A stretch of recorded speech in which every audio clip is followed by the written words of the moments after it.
করে তোর তো চিন্তা হবেই, ও তোর ছোট ভাই, ও কি করছিল? আরে আরে কি রে, তোর স্বামী নাকি অসুস্থ, তাকে নাকি খুঁজে পাওয়া যাচ্ছে না, তুই নাকি প্রাণান্তকর চেষ্টা করছিস। কই ওই তোর চোখে মুখে তো সেই চিন্তার ছাপ নেই, দিব্যি নিশ্চিন্তে রয়েছিস। কোথায় গিয়েছিলি? কোথায় ঘুরে বেড়াচ্ছিলি? রাস্তায় ঘুরে বেড়াচ্ছিলি? হাওয়া খেয়ে বেড়াচ্ছিলি বুঝি?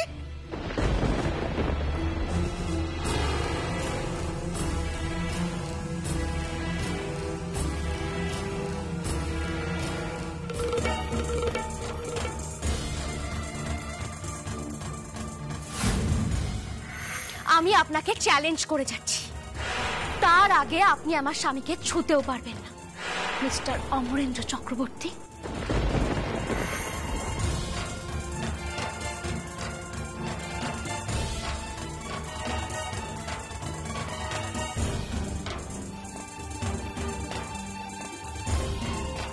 আপনি চিন্তা করবেন না, নিখিল বাবুকে আমি যত্নেই রাখবো।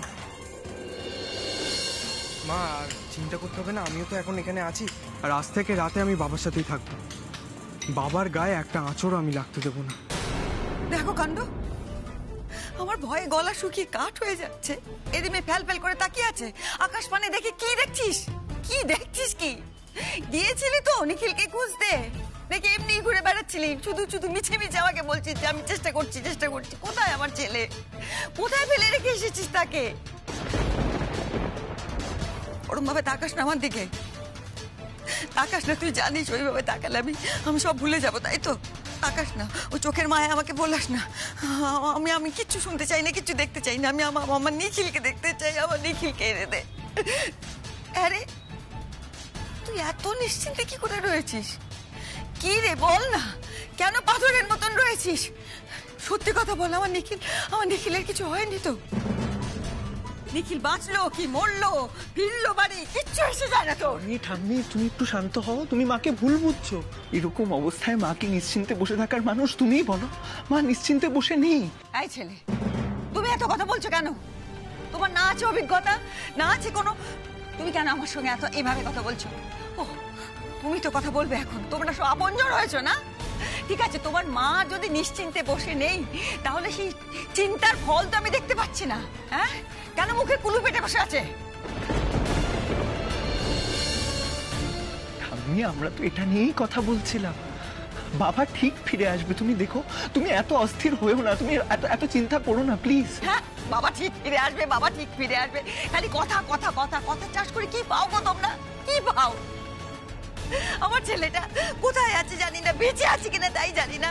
ইনি নাকি নিরাপত্তার ব্যবস্থা করে দিন, এই তার নিরাপত্তা? হ্যাঁ, আমার ছেলেকে যারা তুলে নিয়ে গেল, তারা যদি তাকে মারতে চেয়ে থাকে, গুলি করে থাকে, তারা তাকে বাঁচিয়ে রাখবে ভেবেছ? হ্যাঁ, চুপ চুপ, একদম জ্ঞান দিতে আসবে না আমাকে, জ্ঞান দেবে না। মায়ের ব্যাকুলতার কাছে না জ্ঞান খাটে না। অবশ্য তুমি কি বুঝবে, তোমার তো নিজের সন্তান নেই না জামাই। তোমার যখন নিজের সন্তান হবে না, তখন বুঝবে সন্তান কি জিনিস। সন্তানের খবর না পেলে, সন্তান বিপদে থাকলে কোনো বাবা মা সুস্থ থাকতে পারে না, সে সুস্থভাবে কথা বলতে পারে না, তোমাদের মতো জ্ঞান দিতেও পারে না তখন।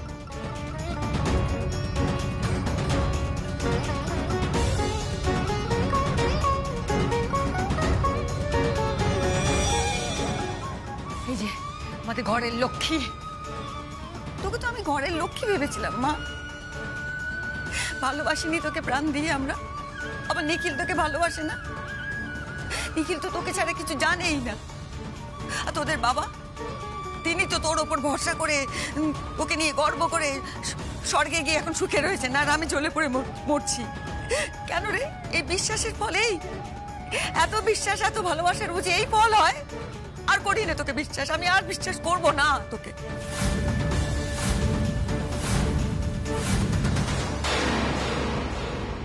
দিদি কি বলছো তুমি? ওর সাথে কেন এভাবে কথা বলছো?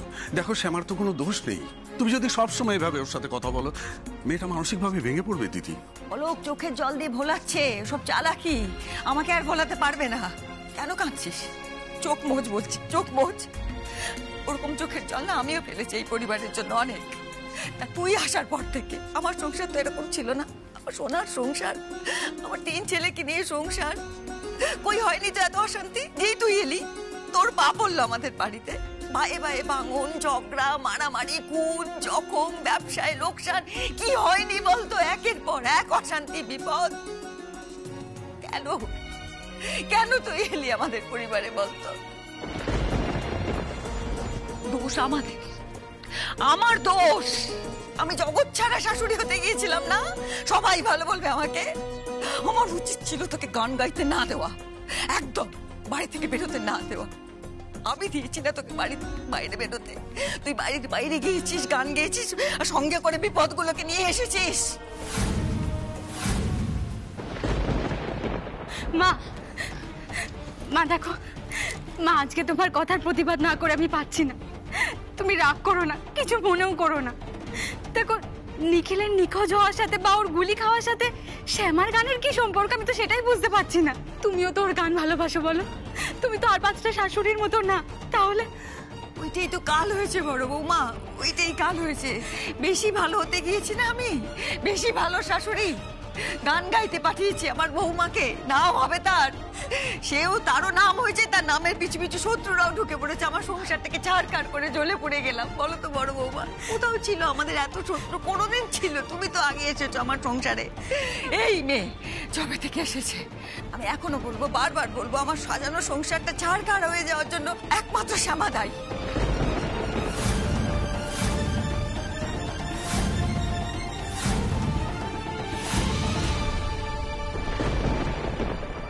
মা, তুমি এসব কি বলছো শ্যামাকে?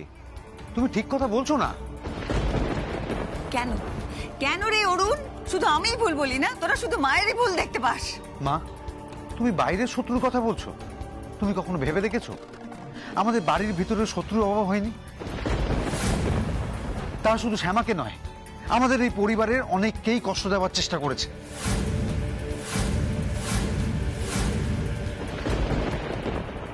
আমি জানি অশোক এখন বদলে গেছে। ও তোমার নিজের ছেলে বলে তুমি ভুলে গেছো ও কি করেছিল?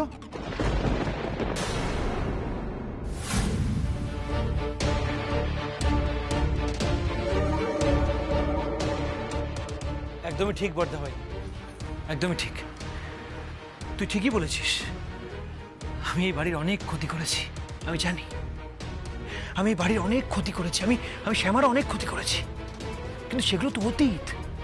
আমি তো প্রায়শ্চিত্ত করেছি নাকি? আমি 18টা বছর জেলে ছিলাম। আমি তো বদলে গেছি বর্দা ভাই, তুই কি সেটা ভুলে গেছিস? ভুলিনি।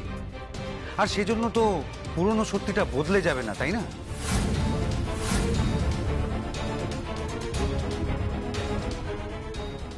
দেখেছিস বর্দা ভাই, তুই একটা বাইরের লোকের জন্য নিজের ভাইকে অবিশ্বাস করছিস। হ্যাঁ, নিজের ভাইকে অবিশ্বাস করছিস।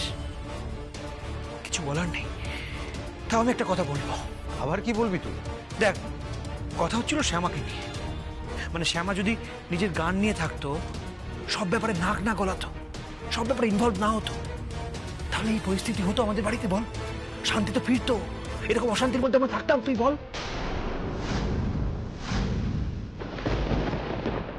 মানে কি বলতে চাইছিস তুই? এই শ্যামা আমাদের কোম্পানির মধ্যে ইনভলভ হওয়ার চেষ্টা করছে, কোম্পানির মধ্যে নাক গলানোর চেষ্টা করছে। সেটা কি ঠিক হচ্ছে, উচিত হচ্ছে? মানে শ্যামা এসব কথা কখন বলল? না, বলেনি, কিন্তু বলতে কতক্ষণ? বা শ্যামা কি বলবে সেটাও তুই আন্দাজ করে বলে দিচ্ছিস? হ্যাঁ দেখ বর্দা ভাই, শ্যামা আফটার অল একটা গ্রামের মেয়ে, ও বোঝেই বা কতটা। শ্যামা গ্রামের মেয়ে, তো কি ক্ষতি হয়েছে তাতে? আর কোন জিনিসটাও পিছিয়ে আছে শহরের মানুষের থেকে? হ্যাঁ, সে জানে হয়তো, কিন্তু তুই তো বিজনেস সামলাচ্ছিস। ও গান নিয়েছিল, থাক না। ওর আমাদের ব্যবসার মধ্যে ঢোকার কি দরকার বল? আর এই ব্যবসা আমাদের বাবা, মানে আমাদের স্বর্গীয় বাবার কত স্বপ্নের কোম্পানি, সুস্বাদু মশলা কোম্পানি, এর মধ্যে ওর ঢোকার কোনো দরকার আছে? তুই তো একটা সাকসেসফুল বিজনেসম্যান, তুই তো সামলাচ্ছিস, দাপটে সামলাচ্ছিস আমাদের ব্যবসা। ও কিছু বোঝে ম্যানেজমেন্টের, ও কিছু বোঝে ব্যবসা। তুই বল না, ভেবে দেখ একবার। দেখ অশোক, শ্যামা এরকম কথা কখনোই বলে, বলছিস তুই। আর তাছাড়া শ্যামা যথেষ্ট বুদ্ধিমতী, ধীরস্থির, বহু বিপদ থেকে আমাদের পরিবারকে রক্ষা করেছে। আর আজ আমাদের এই বিপদের দিনে ও যদি আমাদের কোম্পানির পাশে দাঁড়াতে চায়, নিখিলের স্বপ্ন পূরণ করতে চায়, তাতে দোষের কি আছে?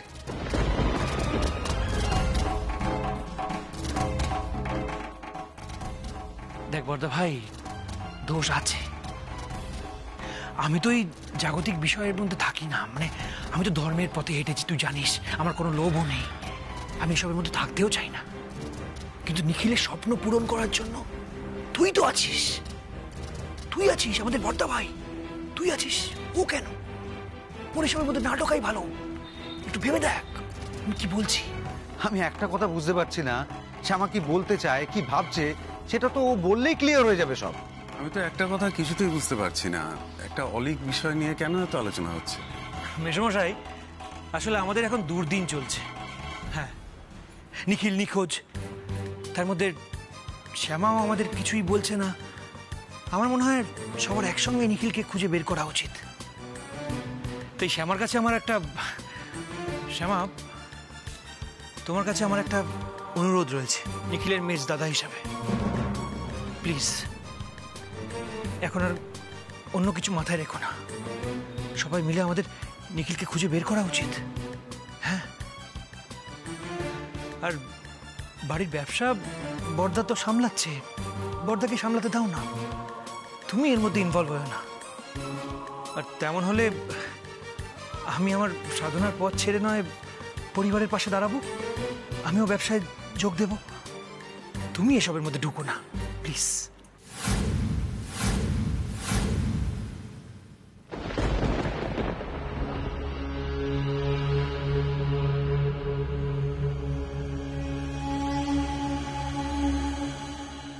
বাইরে কি কোনো সমস্যা? আশেপাশে কেউ আছে বলে তো মনে হচ্ছে না। আর তাছাড়া শ্যামা তো বললেন যে এদিকে কেউ খুব একটা আসা যাওয়া করে না। সেই জন্যই তো বাবাকে এখানে নিয়ে আসা। আর আমরা তো এখন কেউ কোথাও বেরোচ্ছি না, তো চিন্তার কিছু নেই। শিবা, তুমি বাড়ি চলে যেতে পারো, এদিকটা আমি একাই সামলে নেব। না, আমি তো আজকে রাতে এখানেই থাকবো, সেরকমই তো কথা হলো। আমার মনে হয় শ্যামার তোমাকে প্রয়োজন হতে পারে। এদিকে নিখিলবাবুর এরকম অবস্থা, তুমি যদি শ্যামার পাশে থাকো তাহলে শ্যামা মনে জোর পাবে।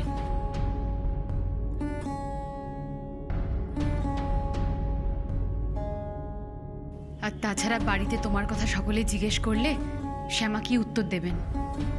শ্যামা তো অপ্রস্তুতে পড়ে যাবে। সেও ঠিক। শিবা, আমি যেটা বলছি সেটা মন দিয়ে শোনো, সেটা সবার জন্যই ভালো হবে। দিনের আলো থাকতে তুমি এখান থেকে বেরিয়ে পড়ো। রাত হয়ে গেলে কেউ যদি ফলো করে সেটা তুমি বুঝতে পারবে না, আর নিখিল বাবুর জন্য সেটা রিস্ক হয়ে যাবে। বেশ, আমি বাবার কাছে কিছুক্ষণ থেকে তারপর আমি বেরিয়ে যাব। ওকে।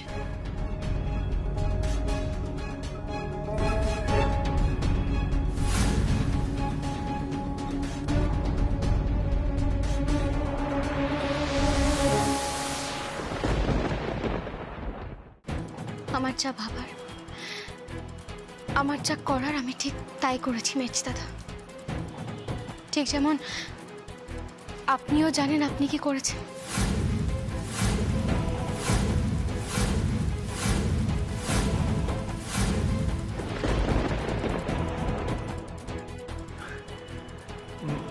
মানে তুমি কি বলতে চাইছো?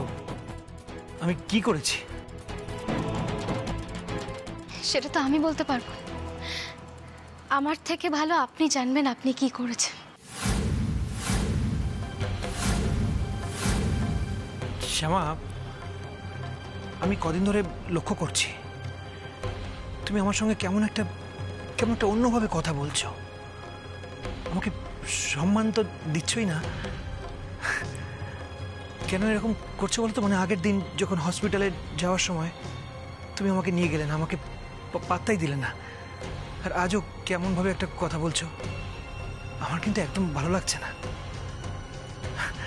তুমি তো জানো আমি 18টা বছর জেলে কাটিয়েছি, আমি তো এখন সাধনার পথে হাঁটছি, আমি পাল্টে গেছি। আমার সঙ্গে এরকম কথা বলা নিশ্চয়ই মানায় না। আমিও 18টা বছর আমার পরিবার থেকে দূরে ছিলাম মেজদাদা। আপনি আমাকে মারতে গিয়ে ভুল করে মামকে মেরে জেলে গিয়েছিলেন, আর আমি আপনাদের প্রতিহিংসার বলি হয়ে স্মৃতিহীনতার অন্ধকারে ডুবেছিলাম।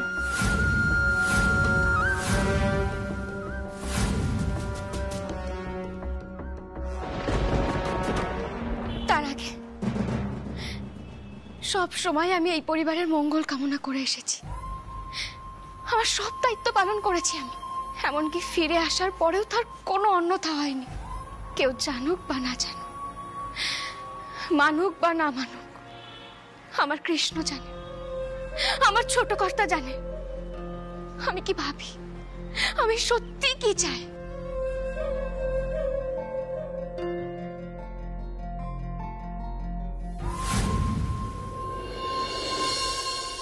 আমার ছেলেটার কথা কেউ ভাবছেন না, সময় তো বয়ে যাচ্ছে, মরে যাবে নাকি আমার ছেলেটা, কেউ তো খোঁজে আনছে না। মা,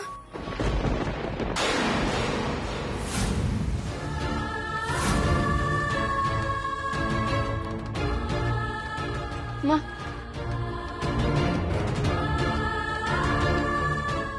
মা তুমি আমার কাছ থেকে মুখ ঘুরিয়ে নিচ্ছ? তুমি তোমার শ্যামার কাছ থেকে মুখ ঘুরিয়ে নিচ্ছ মা? বলো না, বলো না মা, তোমার শ্যামা কি অন্যায় করেছে বলো?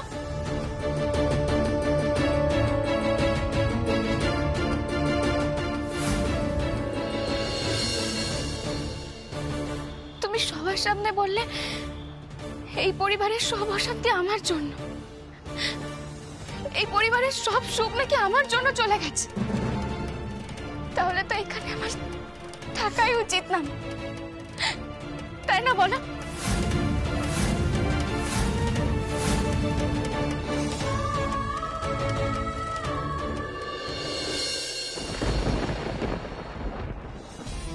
শ্যামা, শ্যামা দেখো, শ্যামা মার মন খারাপ, তাই মা ওরকম বলছে, তুমি মায়ের কথা কিছু মনে করো না। না বর্দিদি, আজ আমি বুঝলাম আমি এই পরিবারের যোগ্যই না।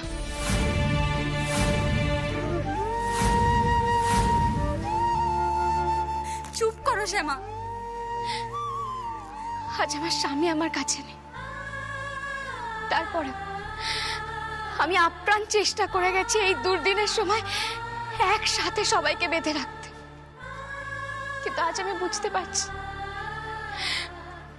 এই পরিবারে আমার কোনো স্থান নেই।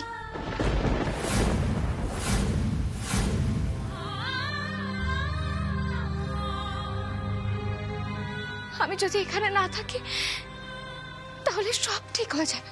কোথায় যাবে তুমি শ্যামা? এসব তুমি কি বলছো? আমি এই পরিবার ছেড়ে দূরে চলে গেলে যদি সব বিপদ তোমাদের ছেড়ে চলে যায় তাহলে তাহলে তাই হোক, সবাই এটাই জানো যে আমি এই পরিবার ছেড়ে অনেক দূরে চলে গেছি। তাহলে তো তোমাদের আর কেউ কোনো ক্ষতি করতে পারবে না।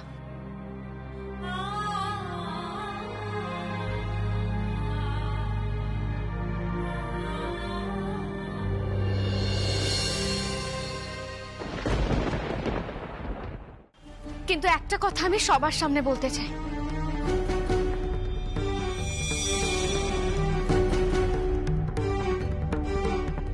কোম্পানির বিষয়ে আমি কথা বলবো।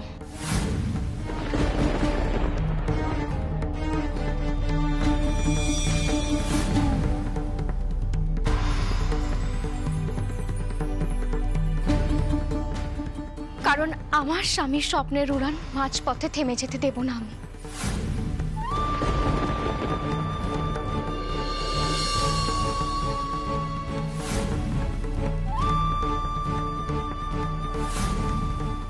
সে তো খুব ভালো কথা রে মা, তুই যদি এই সিদ্ধান্তটা নিস আমি পুরোপুরি সমর্থন করি তোকে। আর আমার পরিবারের ক্ষতি করার জন্য যারা বসে আছে আমি তাদেরকেও ছাড়বো না।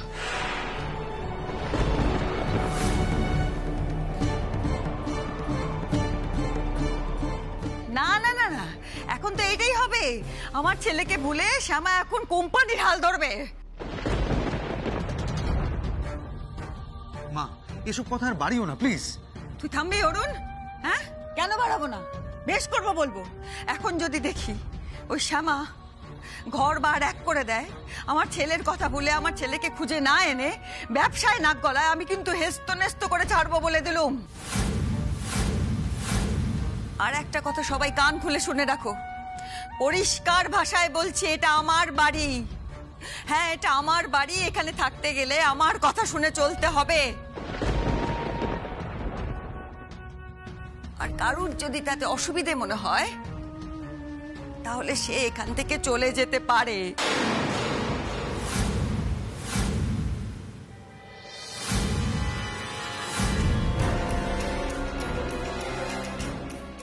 এখন আর আমার কাউকে দরকার নেই।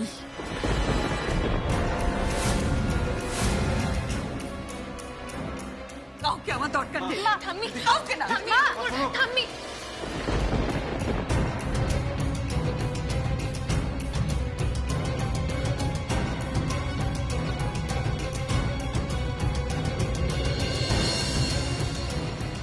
মাত্র কয়েক ঘন্টা আমি বাড়িতে ছিলাম না, তার মধ্যে মা এরকম আমূল বদলে গেল। কিভাবে হলো এটা? কে করলো? মেজদাদা?